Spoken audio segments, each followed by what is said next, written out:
Assalamualaikum warahmatullahi wabarakatuh. Perkenalkan, nama saya Yolanda Ulmisadila, NIM 1801080, akan menjelaskan tentang cara melakukan proses ekstraksi untuk memenuhi mata kuliah Kimia Bahan Alam 1 yang diampu oleh Bapak Hayul Fadli.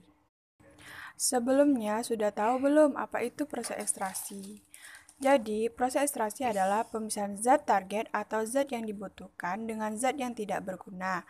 Nah, teknik pemisahan ini didasarkan pada perbedaan dalam distribusi zat terlarut antara dua atau lebih pelarut yang dicampur. Kita harus tahu juga prinsip dasar dari ekstraksi, yaitu mengambil keuntungan dari kelarutan zat yang berbeda untuk diekstraksi. Campuran senyawa yang akan diekstraksi dilarutkan dalam pelarut.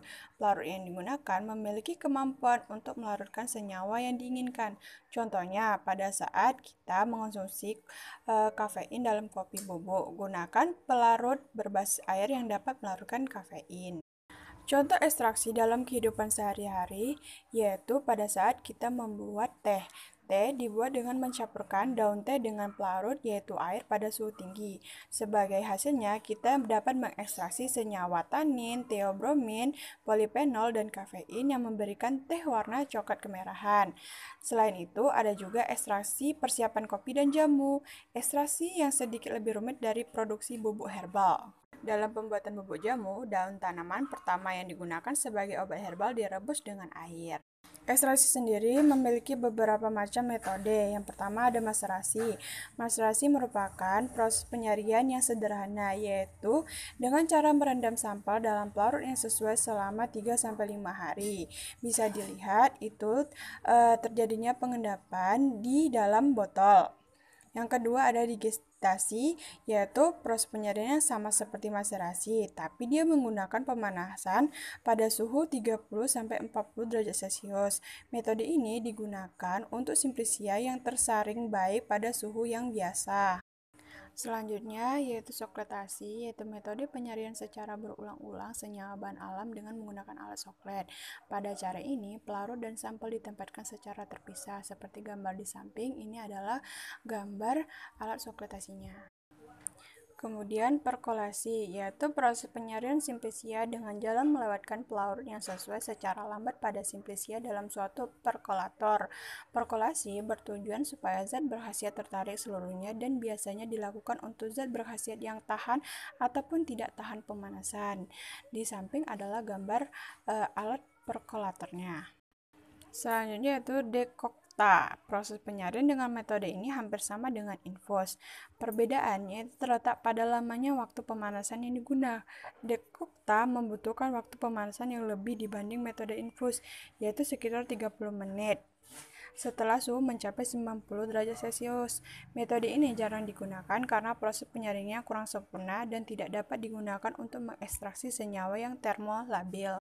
Kemudian ada infusa, yaitu sediaan cair yang dibuat dengan menyaring simplisia nabati dengan air pada suhu yang telah mencapai 90 derajat Celcius selama 15 menit.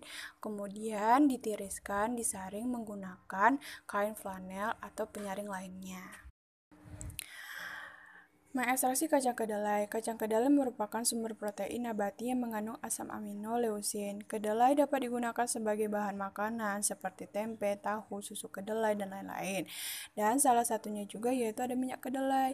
Nah, minyak kedelai terdapat fosfatida yang terdiri dari 2% lecitin yang digunakan sebagai bahan pengemulsi dalam industri makanan. Minyak kedelai memiliki kadar asam lemak jenuh sekitar 15% sehingga sangat baik sebagai pengganti lemak dan minyak yang memiliki kadar asam lemak jenuh yang tinggi. Pada ekstraksi kacang kedelai untuk menghasilkan minyak kedelai, maka metode yang digunakan adalah sokletasi. Apa sih keuntungan menggunakan metode ini? Yang pertama, dapat digunakan untuk sampel dengan tekstur yang lunak dan tidak tahan terhadap pemanasan langsung. Yang kedua, digunakan sedikit pelarut. Yang ketiga, pemanasannya dapat diatur.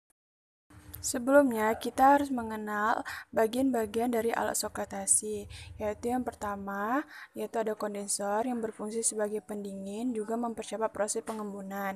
Yang kedua, ada timbal, berfungsi sebagai wadah untuk sampel yang diambil zatnya. Yang ketiga, pipa F berfungsi sebagai jalannya uap bagi pelarut yang menguap dari proses penguapan.